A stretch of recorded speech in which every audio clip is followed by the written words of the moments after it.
I'd like to take this opportunity to say good evening and thank you for joining us. My name is Stacy Levy.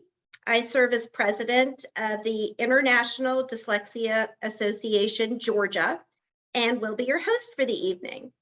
Working behind the scenes are Jennifer Birch and Anne-Marie Lewis. We at IDA Georgia are excited to offer this free webinar as part of our outreach initiative. As a nonprofit organization, IDA Georgia is dedicated to helping individuals living with dyslexia, as well as their families and the communities that support them. We provide essential evidence-based research information about assessment, diagnosis, resources, and appropriate educational intervention. To increase public awareness and remediation of dyslexia, we host community outreach events, conferences, and webinars, and offer information about teacher training opportunities. We also organize an annual Dyslexia Dash, which not only raises awareness and creates a sense of community, but also raises funds for scholarships and grants for educators interested in learning more about dyslexia and structured literacy instruction. Please visit our website at ga.dyslexiaida.org. This website is frequently updated, so be sure to visit often. Tonight, we are so excited to welcome Wendy Raynor as our presenter. Wendy Raynor has over 10 years of experience as a top standardized test tutor in Washington, D.C. and Atlanta. She particularly enjoys working with students who have mild to severe learning differences, as well as with students with test anxiety. She believes her ability to connect with these students and make them highly successful on these exams stems from the fact that she too overcame obstacles related to having diagnosed LDs, dyslexia, dyscalculia, and dysgraphia. And as a result, she also experienced high levels of test anxiety. Wendy is a founding member of and accommodations liaison for the National Test Prep Association, the NTPA. She is also a member of the Southern Association for College Admissions Counseling and National Associations for College Admissions Counseling. And now, Wendy, I'm going to let you take it from here. Thank you so much, and welcome to everyone that's here.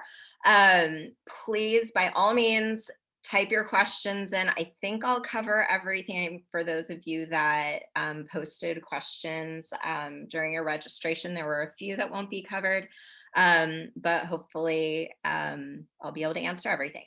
So we're going to talk a little bit about the landscape and just the landscape between the SAT and the ACT tests, as well as the current college admissions landscape, because there's a lot of buzz about test optional. So I know there's a lot of questions surrounding that. And then we'll go through the accommodations process of applying for accommodations specifically for the ACT, because it is a little bit more complicated, and we'll talk about that. So first question on most parents' mind is that, test optional is the buzz. You hear a lot about the University of California system, and they're not accepting tests anymore and all these things. So, won't colleges accept students without scores? The answer to that is it kind of. It's not as simple as that. There are two different kinds of, we'll call it test optional, and they get spoken about as if they're synonyms to each other. So there's test optional, and there's about 1,700 schools that are test optional. And what test optional means is that the scores really still are considered if they're submitted. Scores do improve the likelihood of acceptance, and I have some data to support that from the schools that are being transparent with us. Scores can, and a lot of times do, are used for consideration for merit scholarships, and then scores can be and usually are used for course placement once they're there. To the point where sometimes even once you walk on campus, students are asked to take a standardized placement test. On the flip side, there's test blind, and test blind means that the scores, even if you tried to submit them, the schools won't look at them. It'll be blacked out on their screen on their side. They won't use it for any consideration for merit. They won't, they don't even care. So there are only 86 test blind schools. Most of them are not test blind permanently. On this slide, you do see the dates where they're going to be reviewing or for how short of a time. So I'm pretty sure, and Stacy will be able to tell you if this will be you'll be able to access this slide and this presentation in general, because there's some links and stuff in there for you. But it's really important to be familiar with the difference between test blind and test optional. There are 1,700 test optional schools, and how they vary on level of importance on where they rank their test, their test policy and how optional they are. So on the screen in front of you is actually the common data set from UGA last year when they were test optional. If you notice, the standardized test scores were still ranked as important in their criteria of looking at students. So even though they were test optional, the test scores were still important in their decisions. Common data set is something that the schools voluntarily do a report for the Department of Education. And on any school website, if you do a search and you do CDS, there will be a web page that has all of that. So I really encourage you, as you're doing your research, to not ignore the common data set. It's boring, but it's a lot of really good information about what the school, that particular school that your student is interested in, how important is it really? If it's considered, then yes, it would probably be less important, but most of the time for our big schools, you're going to find that these test optional schools are still ranking standardized tests as an important part of their consideration. So here's the data about how much test scores do help your students. So this graph is courtesy of one of my friends in Compass Press out in California. So the green lines are the admit rate with test scores. And if you notice across the board, these are the schools that were transparent with the information about their income or their acceptances last year. The only school that, which is not on this list, that the admit rate without test scores was higher was George Washington University in Washington, DC, and they have been test optional for over a decade. So that's the only school where admit rate without test was higher. The rest across the board, you had a significantly better chance of being accepted to college with test scores. That doesn't mean that they have to be super high, but demonstrating test scores. So out of the statistics that we've seen so far, because a lot of the colleges haven't finished their common data set, Boston College, Wellesley, University of Virginia, and Emory have all been transparent with their data so far. And as you can see, the acceptance rate or the chance of acceptance with a test score was crazy, so much higher. So if they were on the cusp, between two candidates, it seems as though the admissions departments would go towards the student that provided test scores. There's a lot of theories behind why that's happening. I think probably the biggest one is that because of online learning, the colleges don't know how to tell what an A really means and how much of that information was actually processed and that the students truly understand. And so in partnership with the test score, the colleges have a better understanding of what that GPA really means. Even if a student is not a great test taker, as most of us with LDs are not, it's very difficult for us. But any test score would show, okay, is there this huge discrepancy between a 4.0 and a 12 on the ACT? And it's out of a 36, so 20 is average. So, is there that discrepancy, or is it a 4.0 and a student has a 23, which is slightly better than average, but that is better than average for, above middle 50%. So that's the theory currently. So kind of talking specifically, which is why we're all here, about the actual standardized tests. So we do have 2 standardized tests. Well, technically we have 3. There's also the CLT, but please don't ask your children to take that. The SAT or the ACT, they've both been around forever. The SAT's parent company is the College Board, which also runs the PSAT and the AP exams. The ACT is its own organization, and they run the ACT and the pre-ACT. They also do some career assessment kind of work. They're both very different tests. They're both the same in length. They both kind of test the same concepts, but I'm going to go into a little bit of detail about both of them. The really important things to know is that 100% of the schools will accept either without prejudice. They don't care which test you take, as long as it's the best performance that the student can give. So STEM, or, if you're looking at a more STEM type school, there's rumors going around that they prefer the SAT. That's just simply not true at all. They don't care. Schools simply want the best test score. When making the decision about which test your child should take, it's really important to know the differences, which we'll talk a little bit about today. And it's also really important just to pick one lane and run. So pick one test and prep for that. If you want your kid to take the other one, so if they're prepping for the SAT and then just you happen to want them to take the ACT, that's totally fine. But don't switch prepping and all of a sudden start prepping for the ACT as well. It gets very confusing because there's very different strategies involved.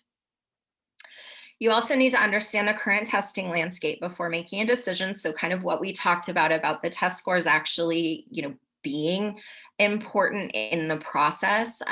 So understanding which schools you're applying for and exactly how important the test scores are. So how much do you really want to invest, both time, if your child is self-prepping or you're trying to help them, the return on the investment of the fighting in the household and things like that can occur. If you're looking at, using outside prep tutoring, the return on the financial investment is definitely important to look at. The most important thing, I think, and it's become pretty much a norm for any standardized test tutor who is not trying to sell you 50 or 100 hours of tutoring, which is completely unnecessary, is the 3-digit rule. So if your student's PSAT or SAT is equivalent to 3 digits, so below 1,000, we are pretty much across the board seeing that the ACT is a much better test, even if the accommodations are not approved. There are ways, and I'll talk about why, but there are ways to game the test. There are ways to build time. There's ways to work with the ACT that are not possible with the SAT. The way that the SAT is worded, the way that the SAT is built, doesn't allow as much gaming as the ACT allows. So to move a 3-digit score to above the middle 50%, which is the 1050 currently, to move into those 11, 1200s is really difficult. to move an ACT score from a 12, 13, 14 to a 22, 23, 24 is significantly easier. That's my job. I do it all day. I recently in June moved a student who started at a 9 up to a 19 in less than 10 hours. It's very easy to game if you have a knowledgeable person working. So it's just a lot easier.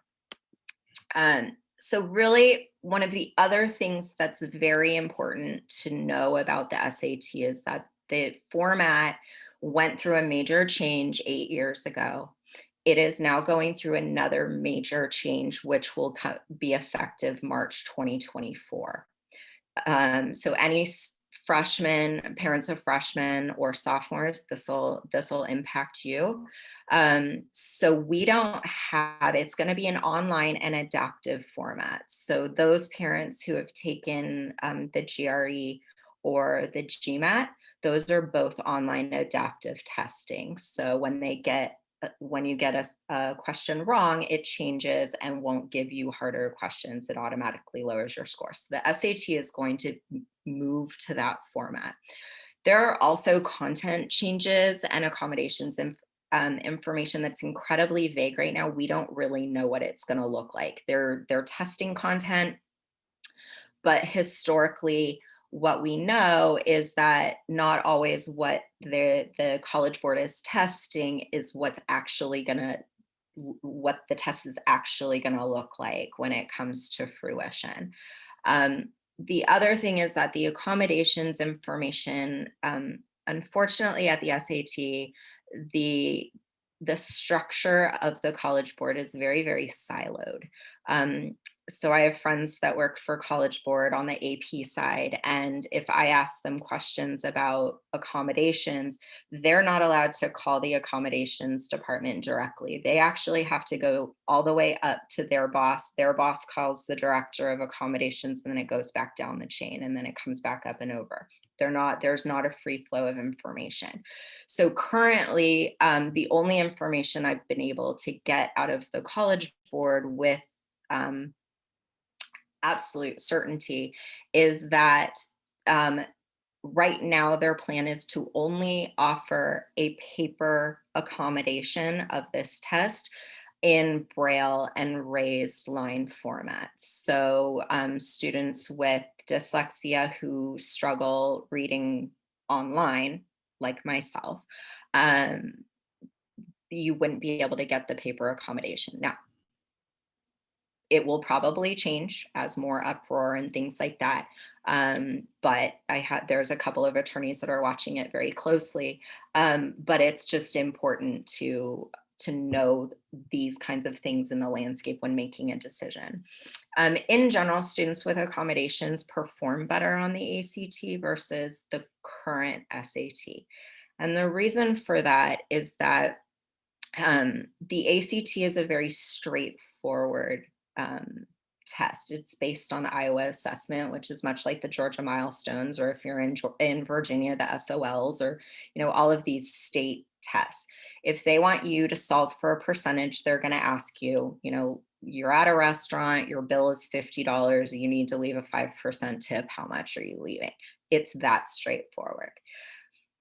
The SAT is based on Common Core. In fact, the CEO of the SAT was one of the architects of the Common Core before he went over to College Board. And when he redesigned the SAT, he used the Common Core standards.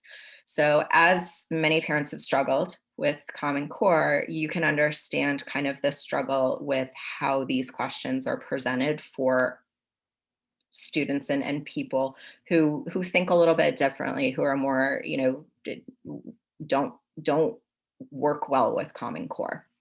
So that tends to be a big struggle.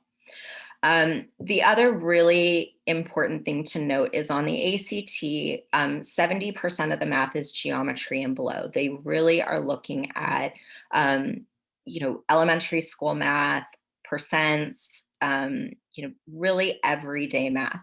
The SAT, 70% of it is algebra 2.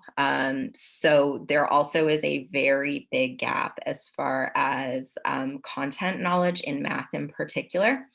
The current SAT, the reading level is significantly higher. So it's at an 11th grade level, whereas the ACT hovers around an 8th grade level. They just require you to go a little bit faster.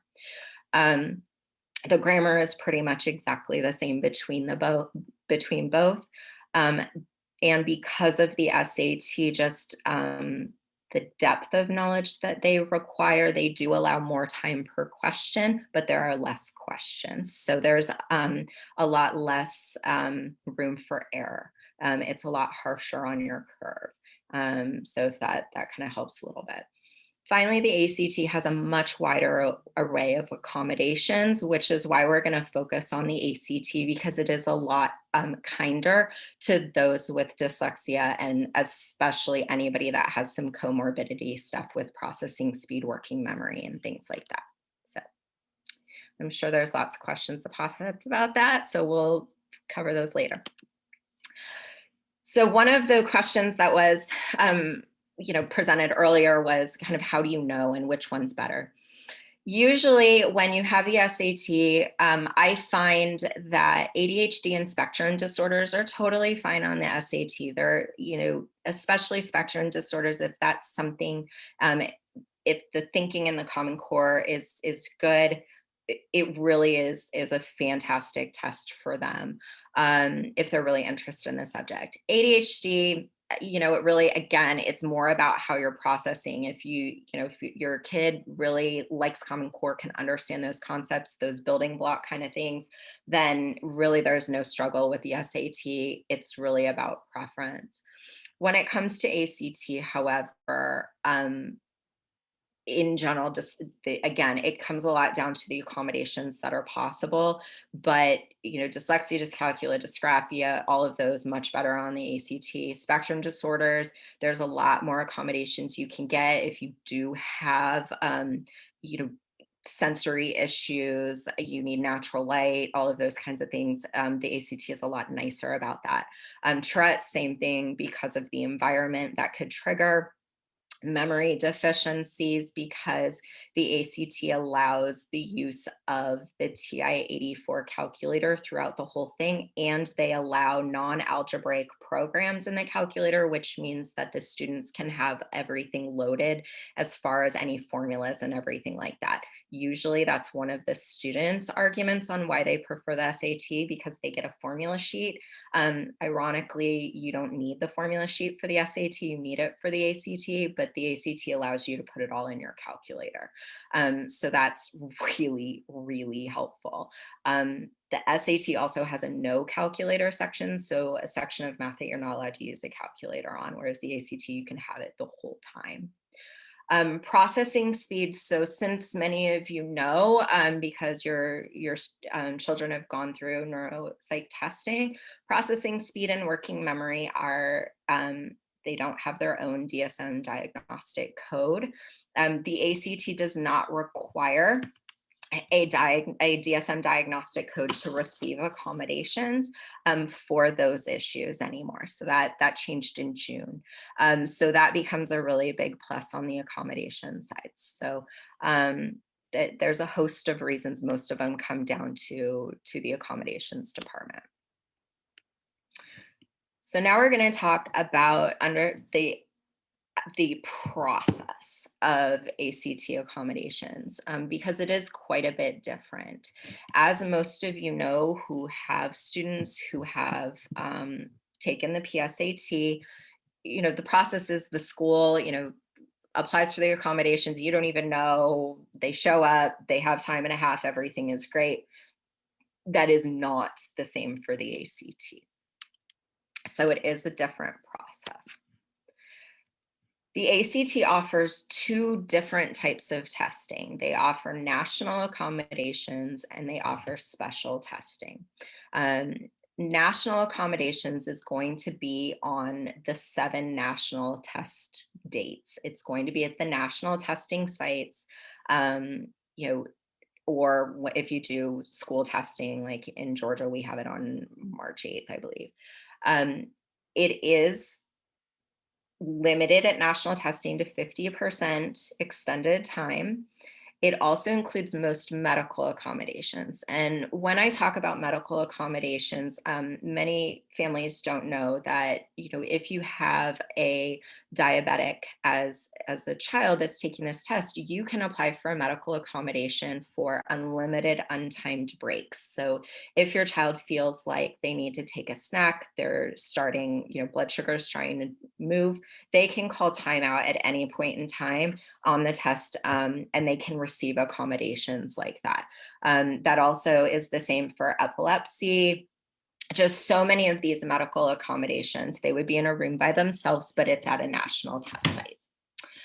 The other thing that's offered at the national test site is special instruments, and that includes things like highlighters, graph paper, tracking note cards, so like colored note cards for tracking, all of which many families, well, most families don't know that that's available on the ACT, and many actual counselors at schools don't know that they can request it because it's not a checkbox. So on another screen, I list out all of the accommodations that you can get, but it's really unlimited. The ACT will consider pretty much anything that is legitimate. So there's just a free form box that the counselors can type in. Special accommodations is held at your student's home school, and the school has to agree to give that test, even if they're not a normal testing site. The testing schedule is organized with the counselor, the IEP coordinator, 504 coordinator, and they're given the ACT gives you a 2-week window in order to schedule the test within it. Usually special testing is reserved for our multiple day accommodations. So multiple day is between time and a half and triple time. And the students have the ability to take one section per day. So there's 4 sections on the ACT. And so the only rule is that they have to be taken in order. So English must be taken first, math second, reading third, and science fourth. I don't really want to get into science, but science is not testing science. So again, students freak out about that, but it's not. One of the myths and one of the things that I've been hearing more and more from counselors at certain schools is that they're saying that they need to be consecutive days. That's not true. You don't have to take it Monday, Tuesday, Wednesday, Thursday. All 4 sections need to be completed within the 2-week window, and they just have to be done in order. So that's been something that I don't know.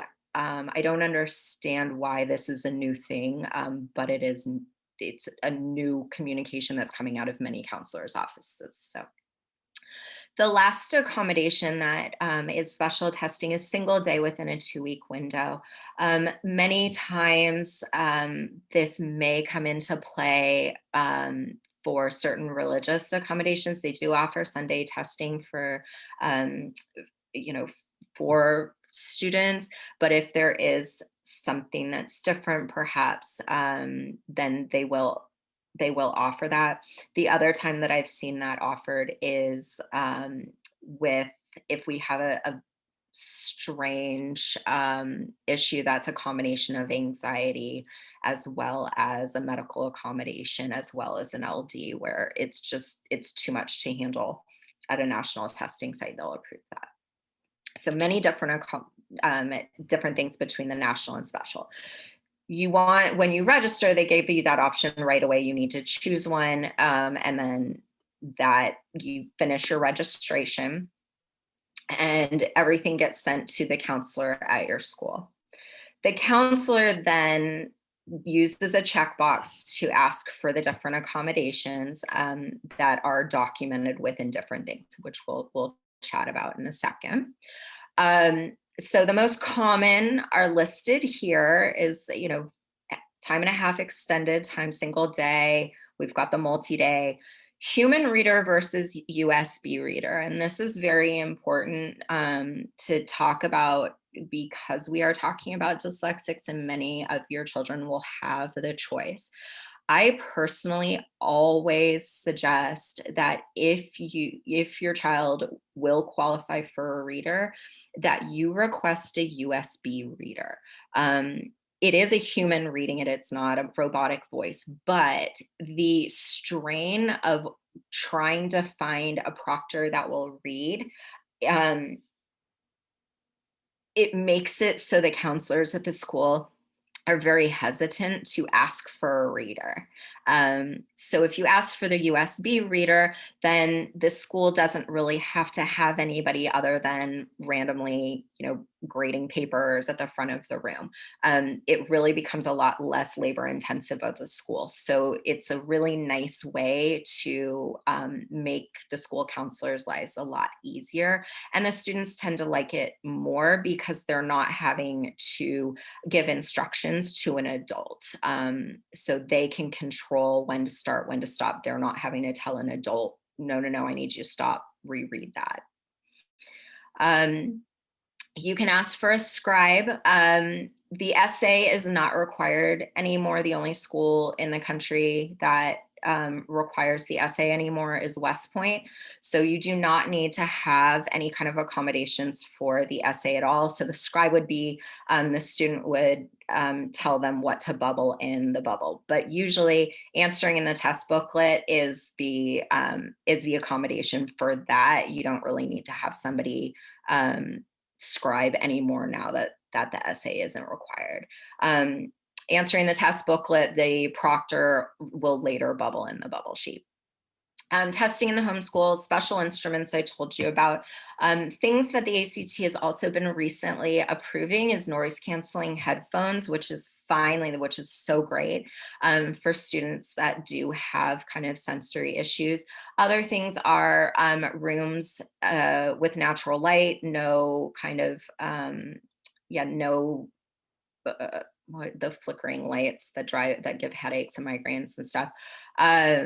So lots of different things. And we'll talk about it. If it's in the 504 IEP, and for those of you with private school, we'll talk about that too. But if it's in the 504 IEP, then it's not off limits to ask for. That doesn't necessarily mean that they'll approve it, but if it's within reason and the ACT will absolutely consider it. And we talked about frequent and untimed breaks, large print booklet and bubble sheet, and then sign language for spoken instruction. Those are the most common, but the world is your oyster when asking. So the general criteria to receive the accommodations as of June 2021, the ACT will approve all relevant accommodations that are in a current IEP or 504. No question. If it's in there and it's updated and it's current, then they will approve it. There's a new director of accommodations, not new, she left and came back, but she is an ADA attorney. She feels very passionate about this, and she, hands down, that was the first thing that she changed. So that's where I said, if it's in the 504 IEP, and it's something that your student really, really uses and believes that would help, ask for it. Ask for it. Highlighters are one that I think is just, I've asked her specifically when they revamped the system, I specifically asked her to put it as a check mark rather than a fill in the blank one, because I think it's so important for so many students. All right, so for those of you who have a child at private school and doesn't have an IEP or 504, this is where things get tough. The process is changing. They are working very hard on setting some really clear criteria. There will be some updates on the ACT website coming soon that will include a specific grid of information and things like that. I am very lucky in that I have a great relationship with the ACT, so I get to share some of this information with you, which some counselors don't even know about. So, this is really powerful for you as a parent, and for those that are on the call that are at the school. And I know that there was one SSD, so somebody that is in the system. So these are things that are coming. That's kind of exciting, and that'll be helpful for you. So ultimately, what they want in an application, which is what is shown in a 504 IEP, is the history of struggle.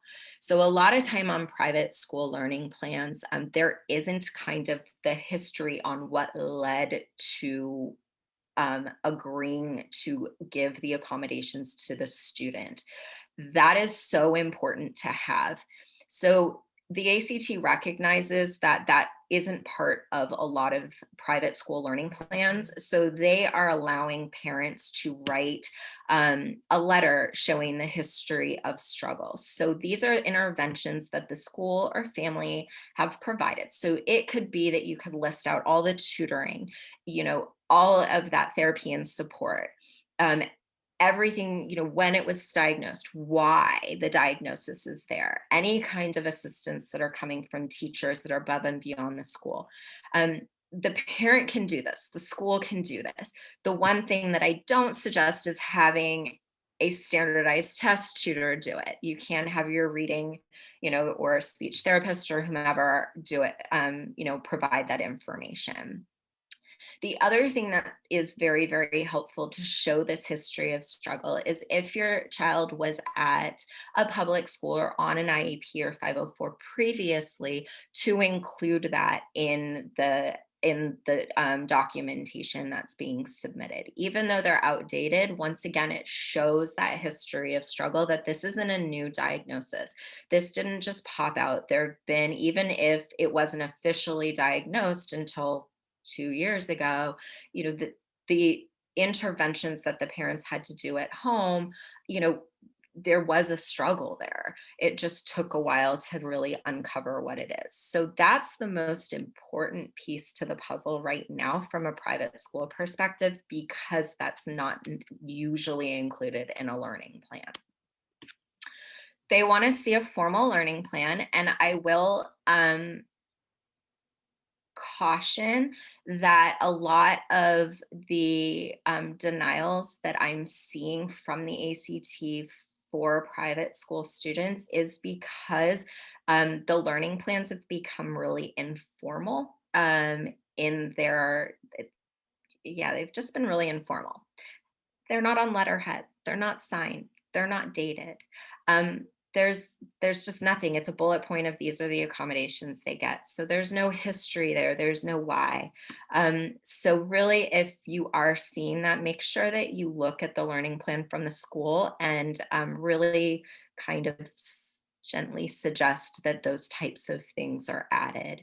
It needs to include the initial date of accommodations, also, they want to know when it was reviewed, when the next time it's going to be reviewed, usually on the school year. They're going to want to know, why. So what was the diagnosis? What did the teachers observe that led to this or led to these accommodations? What were the parent concerns? What were the student concerns? So they really want to know, some of those line items that are required in a 504 IEP. They want to see some of that in this letter, as well as the history of struggle documentation. There also needs to be a specific list of accommodations currently in place with as much detail as possible. So again, I'm seeing a little bit of lackadaisical, just time and a half. Well, is it time and a half on everything? Is it time and a half? Do they get extended deadlines? Is it time and a half just on tests? Like, there needs to be a lot more outline and a lot more detail. The more detail they receive, the faster, the better they are to get the accommodations. So there was another question that was submitted beforehand, and it asked about the psych ed report. The ACT no longer requires a psych ed report, but they would prefer a formal report. They also said it should be current. Current no longer has a definitive date on it. So they understand that these tests are expensive, and they also understand that districts aren't throwing down and testing kids like they should. So what they want is, anything that's out there. So I think, there was a question about elementary school. Well, if they're on a current 504 IEP and it shows that it's a continuation, then a current one for these particular tests, not probably important. Now, colleges might require one, so that's a whole different issue. But for standardized tests, probably not if they're on a 504 IEP. If it's private school, then it is possible that they are going to want to see something from like middle school. So something like that.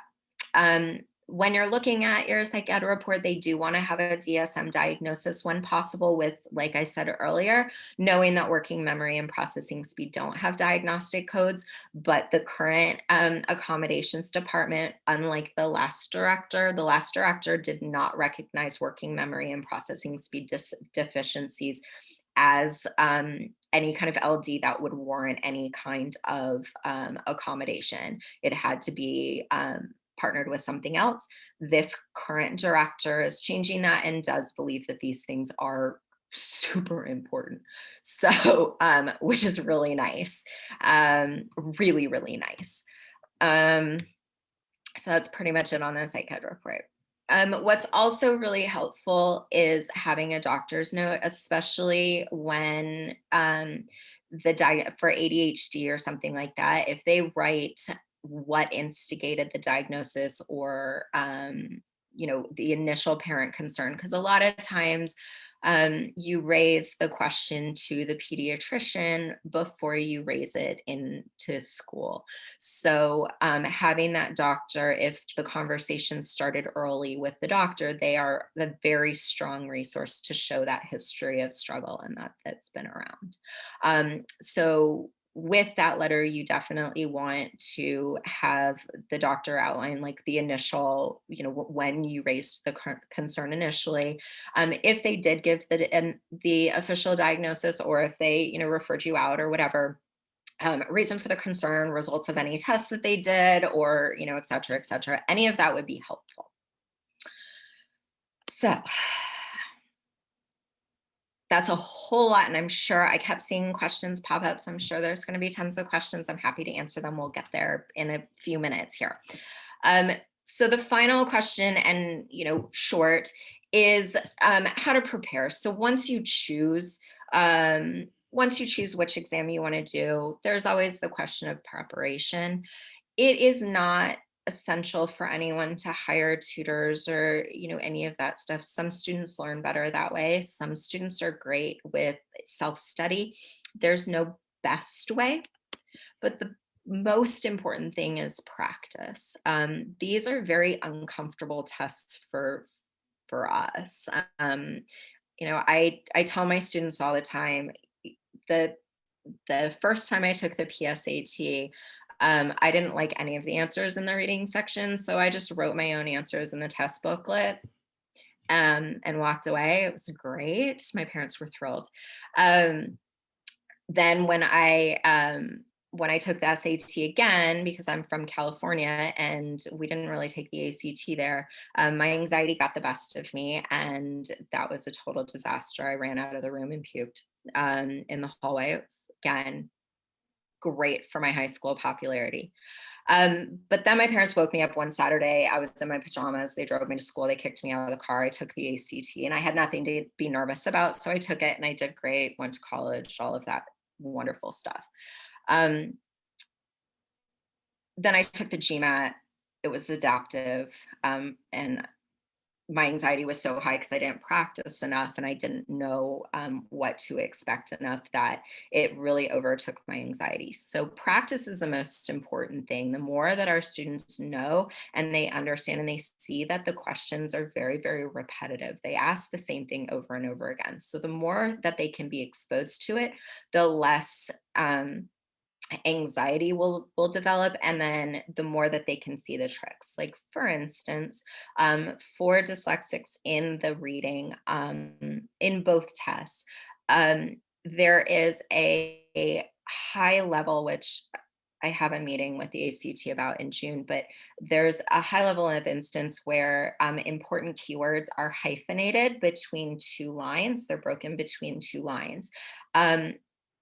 You need to realize that when you are dyslexic in your word matching, because you're not going to be able to find the words. So you need to know from a strategy perspective that if you can't find the word, because we are excellent word matchers, if you can't find the word, you've got to realize that you need to scan down both, you need to scan down the side of your paragraph and look for your hyphens along the way and try to word match that way.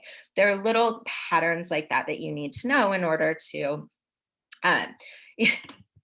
practice, so that and you can quickly kind of get through it. Remember, gaming. There's many different ways to kind of learn and game these. So as far as resources are concerned, and this is fantastic. So for self-prep, one of the really important things is that most of the real tests, I think there's 85 real tests that have been given that have been published by the ACT. The SAT is severely limited because, again, it's only been around for 8 years. So there's about 20. So the real tests are all available on Reddit.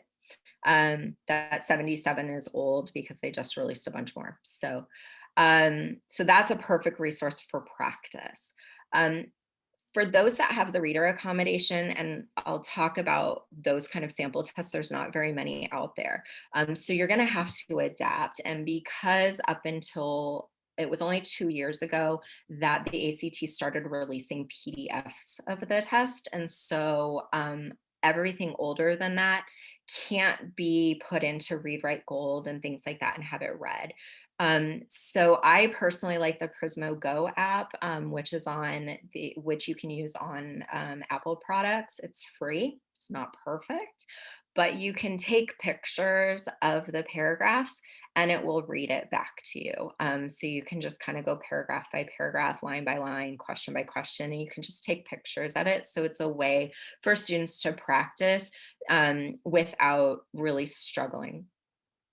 For math, one of my favorite resources was born out of COVID by one of my dear friends, and he developed Math Chops, which is a online platform that are short little games, and they're all based on real ACT and SAT questions, and it automatically tracks what your students are getting right and wrong, and then giving them more of those questions with explanations on what went wrong for them specifically. And they're really small in their games, and they earn prizes and stuff like that as they go along. It's a really cool resource. It's something I use in my practice. The only downfall that I have with that was with my dyscalculia, having to go from the screen down to paper back to the screen. I screwed some stuff up when I was doing it, when I work on it. So that's definitely the only downfall. Otherwise, most of my students really like it. For actual books, the critical reader books by Erica Meltzer are hands down the best for reading and grammar. There's nothing better out there. She is a pro. They're amazing. For math, Mark's Education ACT Math Workbook or his SAT workbook are both top notch and cover everything possible on the test. And then for science, for the ACT, 28 ACT science lessons by Robin Sadie. It's brand new. It's great. She is the top ACT tutor in the country for science. So she's really, really great at that. And then she co-wrote it with Steve Warner, who is he's a professor up in New Jersey, who's great. So the last thing is alternate format ACT order. Now I did put a link to it. You are able to order the official samples of the reader, USB reader, Braille, large print, all of that stuff. It's free. The problem is that you can't order back tests. You can only get the current one available. So if you go ahead and place an order, you're only going to have one sample of that format. So you want to be able to use it really sparingly. For those of you that are very early in the process, start ordering one every year. Hopefully you'll have 2 or 3 by the time it comes around. Some of the tutors, like I have a library here that I work with my kids, so I have about 6 of them, I think, from over the years. It's just, there's a lot. So use that sparingly, but I definitely suggest placing an order so that you have one if you do have a student that is going to use the reader. So with that, we're going to open it up for questions. I'm going to leave my contact information up here because I know many of you will have very specific questions about your students and your kids. So I love answering these questions. I train other tutors. I answer all the tutors' questions about accommodations and all of those things. So please reach out to me. It's what I do all day. I love these things. I love these students, and I love the puzzles, and I love the opportunity. So you're not going to bug me. With that, Stacy, if you want to pick out questions for me, and off we go. Yes. And I have to tell you, my email and my text messages have been exploding with folks who are on and saying how amazing it is and how much they're learning. So, and I learned so much. Overwhelmed too. It was just a lot of spot on great information. So one of our questions is about just kids who are homeschooled. If you can, there, go ahead. Yes, that process is quite a bit different. There's some extra paperwork that you have to do. It's basically the same as what I outlined for the private school. You're not going to have a learning plan, but you're still going to have to put together the history of struggle. Why are you homeschooling? With the idea that, as part of it is the accommodations that you're needing and that special attention. Take down my information and email me. I'll send you the forms, and there's just a couple extra forms that you have to fill out. Okay, great. Can a private school parent get an IEP for their child, or does it have to be to have just for these purposes? That's a really good question. According to some attorneys that I have talked to, if you approach your school district and ask them for an IEP, and I think there's an advocate on the call, so you can probably tell better than I can, but there's a requirement that they give you an IEP if you qualify and do that documentation. That's what I've been told. I don't know how easy it is. I know here in Atlanta, certain districts would not be easy for that to happen in. So I would say yes, but I would find your local advocate and talk to them about the process. Okay. What if your child did much better on the SAT portion when taking the SAT, ACT diagnostic? Stick with that as long as it's above 1,000, or stick with the ACT? The SPORC test, I'm assuming you took it from an Apple Ruth or something like that. The SPORC tests are not accurate. You can't trust those scores. So if they scored better on the SAT, then I would have them take a full length SAT and make sure, or use the PSAT score, not the SPORC. You have to remember that those were written not by ACT or SAT professionals, and they weren't based on millions of data points to get those scores. So I don't trust them. I don't trust them at all. I worked for a company not to be named and not on my website, that purposely wrote tests that showed a very low score, about 200 or 300 points lower, so that they could jack up tutoring. So that they could say, oh, your kid needs 70 hours of tutoring and stuff like that. So be very wary.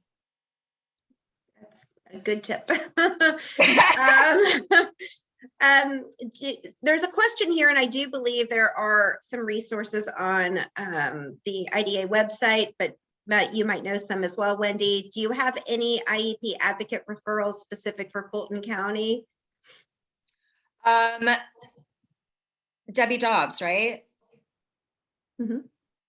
That would be, I mean, she's the name that always comes up, so. Okay.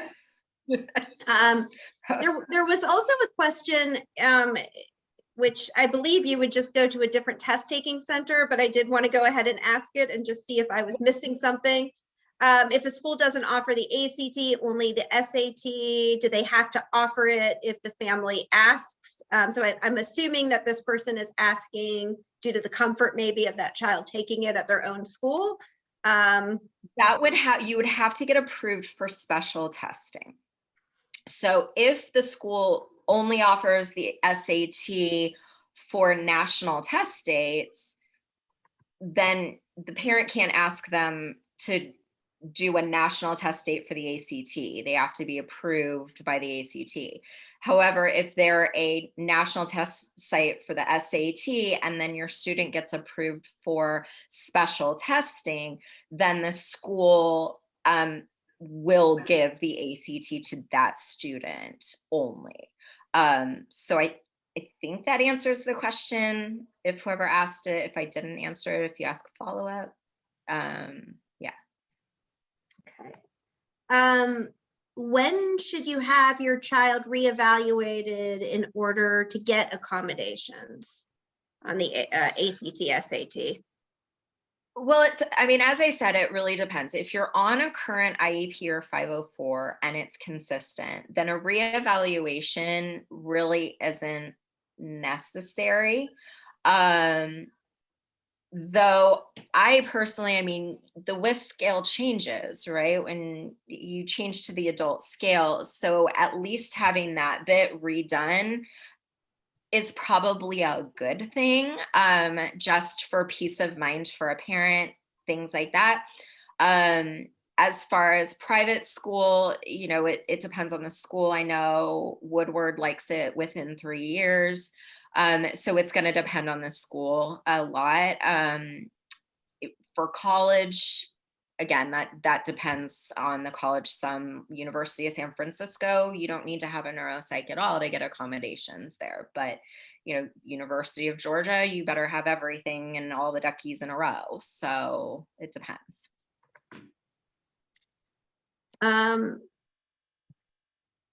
Okay, so, and somebody mentioned, you know, just was explaining, since we're talking about accommodations, that 504s can be more helpful than IEPs anyway. And yes, that's true. A parent can look at doing that. How far in advance should you start the process of asking for accommodations with the ACT? This parent has a rising junior, so she's thinking very soon.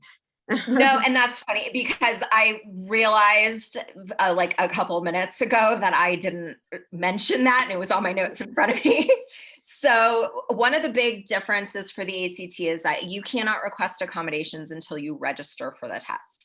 So the school doesn't initiate the accommodations process, the parent does. So you have to register for the test. Now, if you have, say, a rising junior who is thinking about taking the test in December for the first time, that registration doesn't open until July in order to apply for that test. But I would do it as soon as humanly possible, even if you decide not to take it in December, pay the $20 or $40 change fee, but at least at that point you've sparked the accommodations process, and you want to do it as far in advance as possible, because if their paperwork is incomplete or they want more information, you want to have time for it to appeal and do that. Now, if you have a child like a rising senior who hasn't taken the test yet, there's a little bit of a problem because the schools aren't going to be in session for much longer. And you might want them to take it for September, but September registration isn't open yet.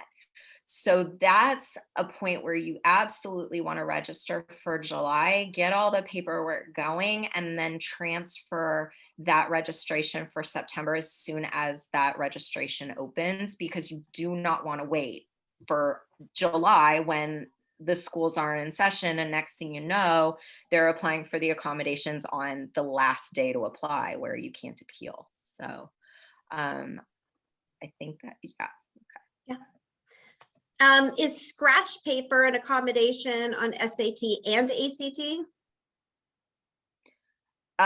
That would fall under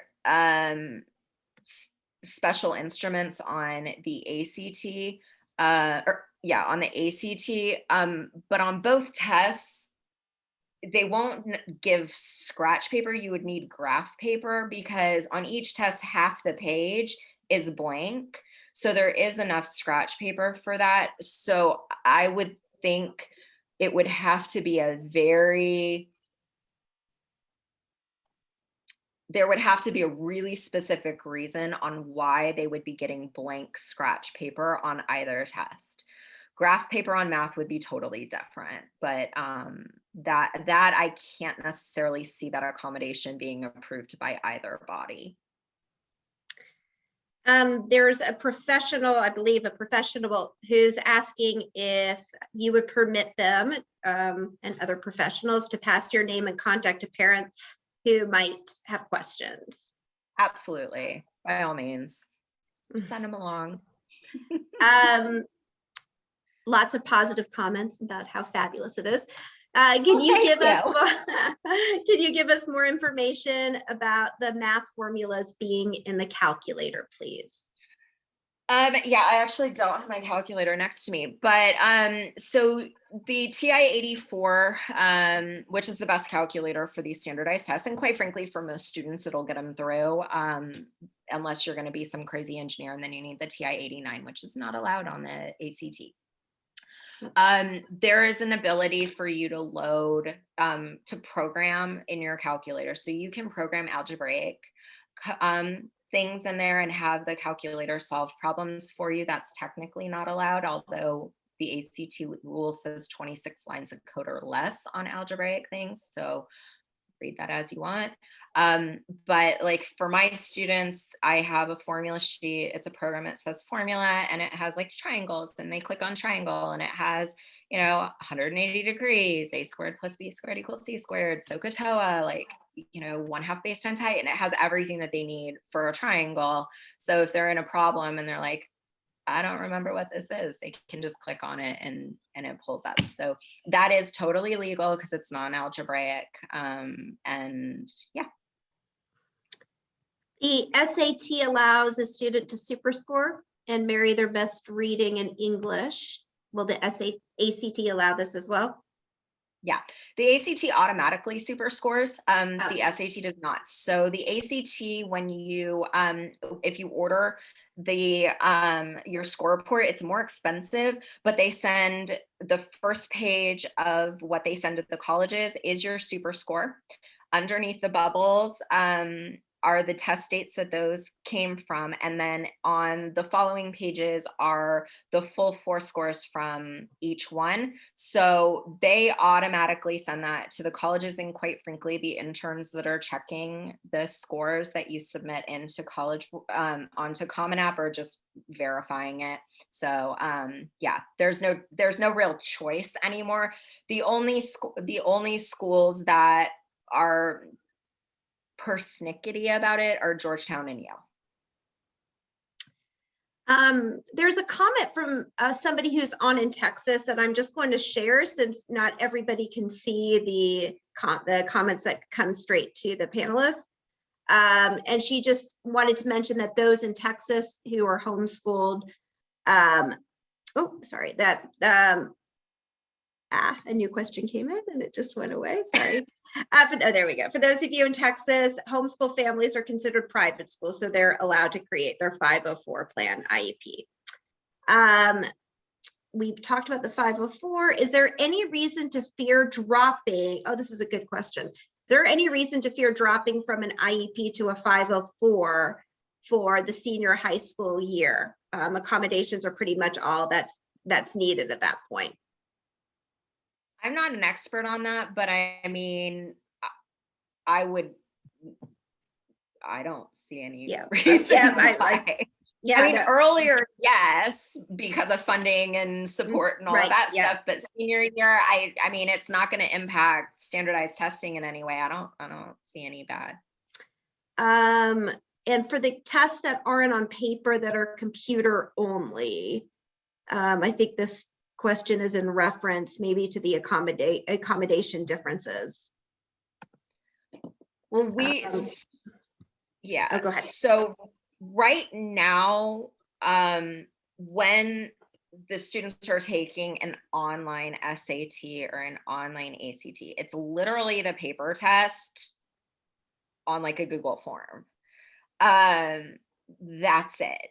This new adaptive test that's coming, so you can get the paper test super easy. The accommodation for a paper test off of the computer currently is easy. It's the exact same test. They have them in paper.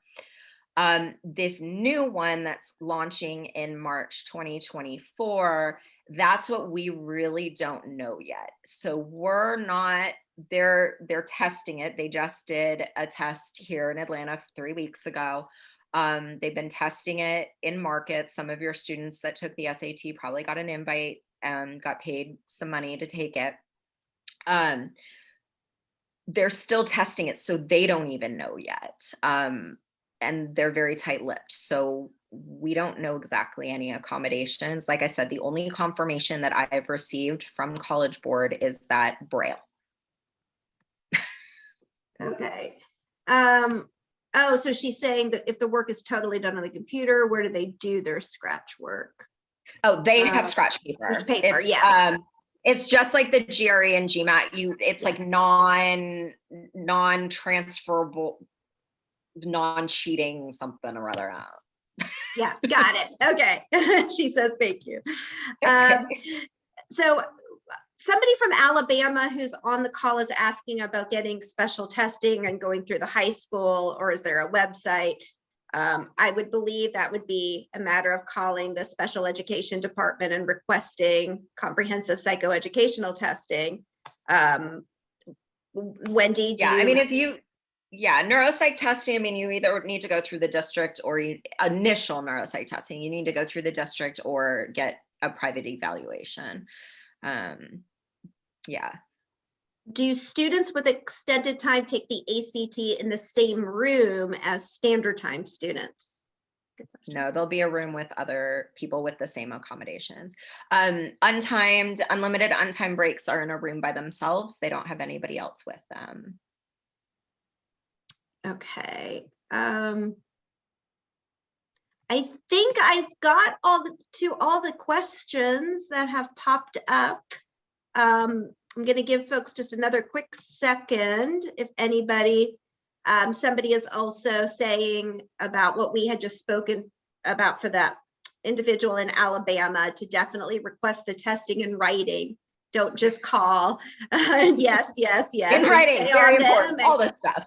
Yes. And keep calling, and please don't hesitate. We also just through IDA, they can definitely also kind of help talk you through the process as well. So don't hesitate to reach out.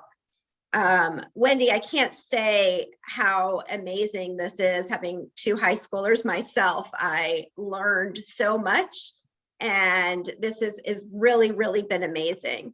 Oh, okay. We do have one more question. And a lot I'm here for you, whatever you need. So I'm just gonna, there's a person here who wishes that there was a counterpart of you in Virginia. We seem to have folks from a lot I of used to be in Virginia. I'm so sorry. I was in Northern Virginia doing this for about 6 years. I'm sorry. There's somebody who's asking where we might find where we find strategies for testing ACT.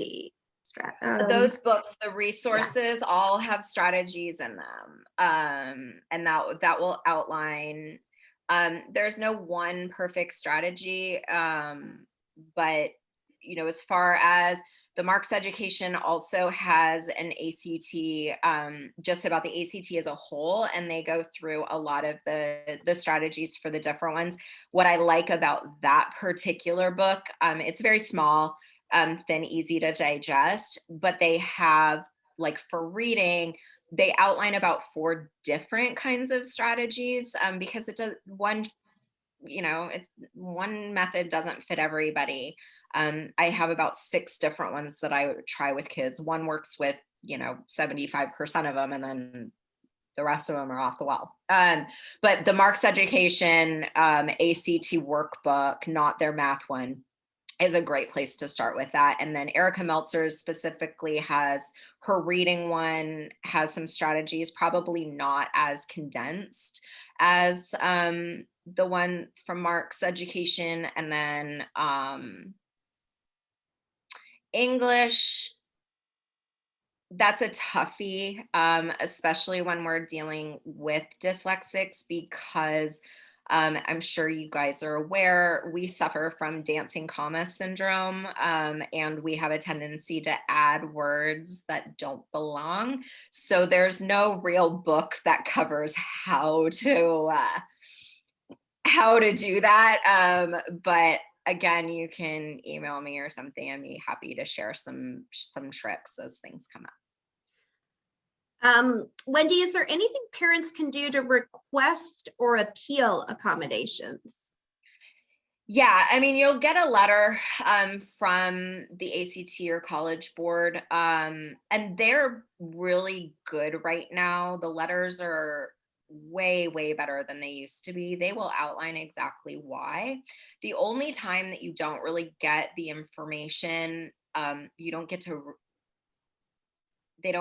have to read between the lines a little bit, is when you're dealing with, like I said, the private school, the learning plans are a little loosey-goosey. But if you as a parent call and kind of ask them, this is actually a really cool thing. The ACT, the old accommodations phone number, used to go to just the regular helpline customer service department. Well, they've now internalized that. So when you call the accommodations number now, you are literally calling the accommodations department. They're sitting in Iowa. The director is right down the hall. And so these people really do know, and they can put you on hold and walk over to the evaluator and ask. So it's, as a parent, they will kind of walk you through. I had a parent recently, we were getting denial after denial for a private school here. And the mom finally called and got through to somebody, and they, hint, hint, nudge, nudge, can you get some letterhead and some signatures and stuff? And parent went back to the school, all that stuff happened, and it was approved within a week. So they really are, the philosophy of the department is changing drastically, and it's no longer a punitive one. They really do want to help the kids. Wendy, this was amazing, and I want to thank you for giving your time and your expertise. You have a flood of thank yous and positive comments that keep coming through. We are going to go ahead and end for the evening, but folks can definitely reach out to Wendy, reach out to IDA Georgia, and we're happy to answer questions. And again, Wendy, thank you so incredibly much for your time tonight. And I hope everybody has a wonderful evening. Thank you. Bye, everybody. Thank you.